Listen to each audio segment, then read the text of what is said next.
शिक्षक ने क्लास में बच्चों को कहा कि बच्चों हर काम मिलजुल के किया करो, एकता और भाईचारे की भावना बढ़ाया करो।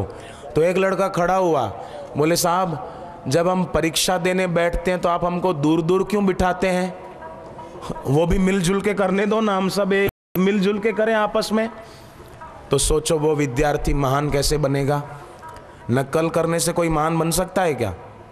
हाँ बोलो बच्चों। शिक्षक ने कहा बच्चों एक काम करो, अपनी अपनी ड्राइंग की कॉपी में कोई चित्र बनाओ जल्दी से।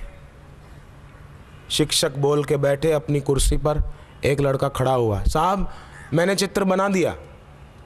अभी बना भी दिया? बोले हाँ। क्या बनाया? बोले घास और गाय, गाय घास खा रही है ऐसा चित्र बनाया। लाओ इधर कॉपी लाओ देखूं, इतनी जल्दी कैसे बना दिया? लड़का लाया तो देखा ये तो कोरा पेपर है, आज तो कुछ बनाया ही नहीं तूने।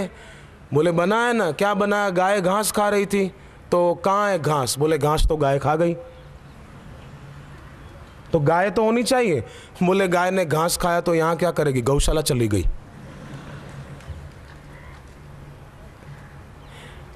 फिर एक दिन शिक्षक ने कहा बच्चों एक चित्र बनाकर लाना, कल घर से रेलवे की लाइन और ट्रेन खड़ी है।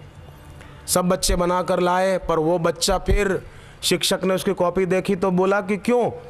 मैंने कहा था रेलवे लाइन और ट्रेन सब बनाकर लाना, तू खाली पटरियां बनाकर लाया, रेलवे लाइन बनाई, ट्रेन क्यों नहीं बनाई? तो उसने कहा साहब मैंने तो रेलवे लाइन और ट्रेन सब बनाया था, परंतु आपने मेरी कॉपी चेक करने में देर कर दी, इसीलिए ट्रेन चली गई। उसका टाइम हो गया, वो छूट गई। फिर एक दिन वो लड़का स्कूल में लेट आया, तो पहले पीरियड में तो क्लास टीचर होते ना, तो क्लास टीचर ने कहा लेट क्यों आए? बोले साहब नाराज मत होइए, मैं गिर गया था, मेरे को लग गई थी इसलिए लेट आया। अच्छा अच्छा, गिर गए थे, लग गई थी, ठीक ठीक बेटे डरो नहीं, आओ बैठो बैठो। तो कहाँ गिरे थे, क्या लगी थी बताओ? बोले ये मत पूछो साहब। बोले नहीं बताओ। बोले साहब नाराज नहीं हो तो बताऊं? बोले हाँ नहीं नाराज होऊंगा, बताओ। बोले साहब मैं बिस्तर पे गिरा था और नींद लग गई थी। एक लड़का हनुमान जी के मंदिर में गया और बोलने लगा हे हनुमान दादा मेरे पर दया करो, मैं 11 हनुमान चालीसा के पाठ करूंगा, मेरे पर कृपा करो। क्या कृपा करें? कि थोड़े दिन के लिए भारत की राजधानी बॉम्बे कर दो।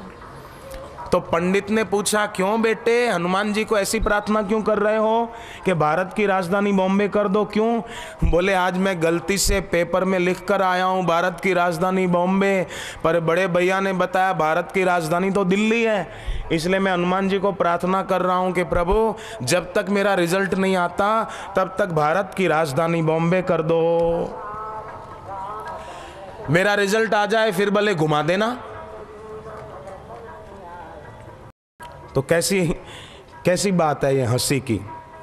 पहले से ही लिखते समय सावधान रहते। तो एक शिक्षक ने क्लास में बच्चों को पूछा कि बच्चों बताओ एक वाड़े में 25 भेड़ें अंदर है।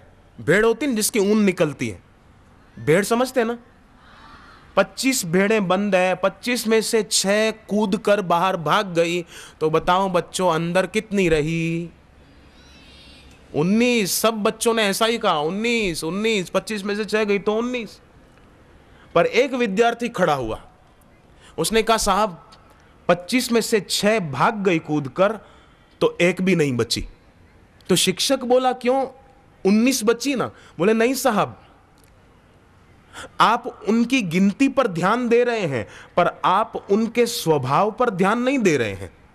आप केवल गिनती पर ध्यान दे रहे हैं, आप केवल गणित पर ध्यान दे रहे हैं। आप उन भेड़ों के स्वभाव पर ध्यान दीजिए। भेड़ों का स्वभाव होता है एक अगर भागेगी तो दूसरी भी उसके पीछे भाग जाएगी, तीसरी भी भाग जाएगी, चौथी, पांचवी, छठी, 25 से भाग जाएगी, रहेगा नहीं। 25 में से आपने तो पूछा 6 गई तो कितनी बची, मैं कहूं एक भी जाए ना 25 में से तो 24 उसके पीछे चली जाएगी।